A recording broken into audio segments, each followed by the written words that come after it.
龙吟枯骨，异响难闻。能听见这声音，你已在觉醒路上。洞山祖师玄宗明最选两句：龙吟枯骨，异响难闻。木马嘶时，何人道听？天心老师今天直接破译：龙吟不是神话，枯骨不是死亡，木马不是玩具。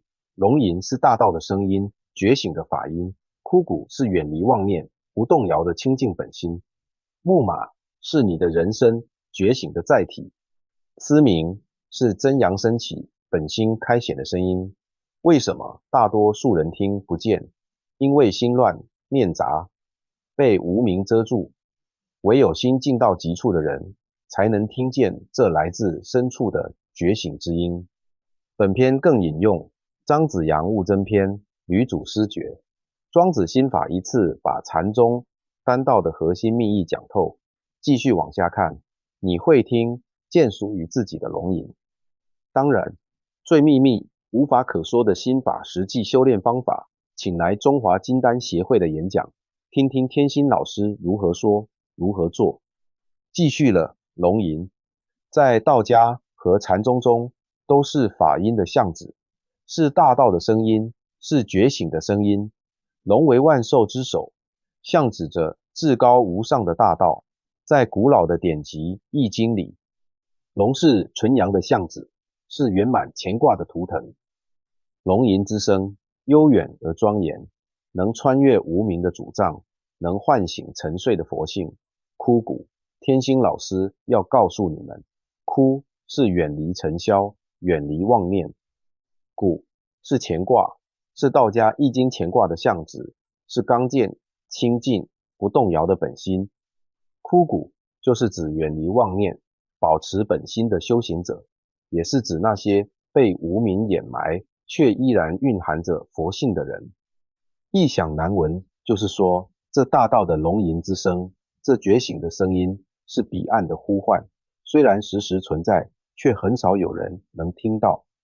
为什么？因为大多数人都被无明的阻障所缠缚，被世俗的妄念所蒙蔽，他们的心性杂乱，无法清净，即便大道的声音就在耳边，也无法察觉。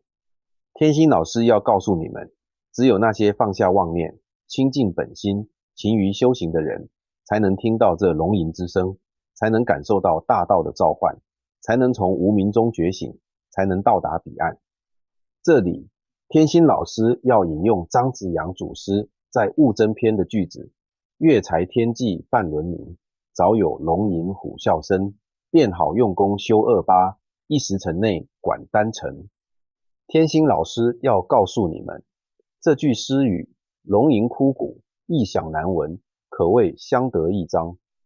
月才天际半轮明，就像我们修行中刚刚觉醒，本心的光明才刚刚显现，只是呈现一半的月亮光明，虽然尚未圆满，但这时候会出现大道的龙吟虎啸声，这龙吟就是大道殷殷期盼的召唤，是佛性的觉醒，便好用功修28，就是告诉我们，此时正是修行的最佳时机。28是丹道的秘密话语，简单说就是告诉你要时刻的水火合一，坎离合一。只要我们抓住机会，勤于修行，就能快速成就道果。而那些无法听到龙吟的人，就是因为心性不够清净，无明未破，即便大道就在眼前，也无法察觉。第8句，木马嘶时，何人道听？很多同修看到木马，就会想到小孩子玩的玩具。的确，在佛经中，木马、木牛都是用来给婴儿子提的玩具，象指着世俗的种种纷扰，用来安抚凡夫的烦恼。但天心老师要告诉你们，在禅宗中，木马的含义远远不止如此。马也是乾卦的象徵之一，代表着刚健、觉醒、圆满。而木马在禅宗中指的是乾卦在人间的显现，是什么呢？